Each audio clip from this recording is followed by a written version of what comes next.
Hey guys, good morning. কেমন আছো তোমরা? আশা করি খুব ভালো আছো, আর আমিও ভীষণ ভালো আছি। তো চলো বাবার নাম করে ভিডিওটা শুরু করা যাক। আর আজকে হলো শ্রাবণ মাসের শেষ সোমবার, তাই জন্য আমি জল ঢালতে যাব। তো চলো, সকাল সকাল উঠে গিয়েছি, আর উঠে আমি জেঠিমাদের বাড়ি গিয়েছিলাম, কারণ ওর সেখানে পুষ্পাঞ্জলি হবে। তারপর জেঠি বারবার আমাকে ডাকতে এসেছিল, নাকি ব্রাহ্মণ খুব তাড়াহুড়ো করছিল, সেই কারণে আমাকে অনেকবার ডাকতে এসেছিল। তারপর স্নান টান করে চলে গেলাম জেঠিদের বাড়ি। তো চলো জেঠিদের বাড়ির ঠাকুরটা তোমাদেরকে দেখিয়ে দেখো। জেঠিদের বাড়ি এখানে হরগৌরী আছে, মানে শিব পার্বতী, তোমরা সবাই জানো। এখানে পুষ্পাঞ্জলি দেওয়ার পর বাড়ি গিয়েছে, আর বাড়ি গিয়ে সব জোগাড় টোগাড় করা ছিল, বাড়ি গিয়েও জল ঢেলে নিলাম। আর এখানে দেখো আমাদের বাড়ির ভোলানাথের কত সুন্দর দেখাচ্ছে, দেখতে কিন্তু ভীষণ মিষ্টি লাগছে। আর এখানে দেখো সব ফল টল সব দেওয়া হয়ে গেছে, নারকেল, এখানে প্রদীপ ধূপ সব যেরকম আর কি যাবতীয় যা যা করা হয় সেগুলোই করা হয়ে গেছে। আর আমি আবার জলটা ঢেলেও নেবো। আর কারা কারাই শ্রাবণ মাসের 12টা করেছো আর কে কটা করেছো সেটা কিন্তু কমেন্ট করে জানিও।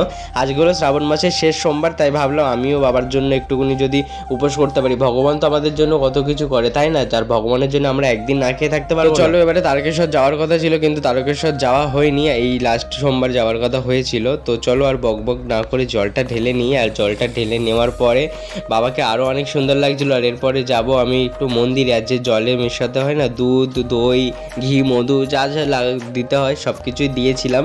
দেওয়ার পরে চলে আসলাম আমাদের পাড়ার যে মন্দির আছে, মন্দিরে চলে আসলাম। আর এখানে দেখো শুধু একটা ঘটি করে দুধ এনেছিলাম, তার সাথে বেলপাতা ছিল, যেটা সব থেকে বাবার প্রিয়। তারপর বাবার মাথায় জলটা ঢেলে নেবো। আর ঢেলে নেওয়ার পর আমার বোন এসেছিল আমার সাথে, আমি একা আসিনি। আর এখানে দেখো বাবার মাথায় জলটা ঢেলে নিচ্ছি। আর সকলের মঙ্গল কামনাই চাই বাবা যেন তোমাদেরকেও সুস্থ রাখুক, আর আমার পরিবারকেও যেন সুস্থ রাখে।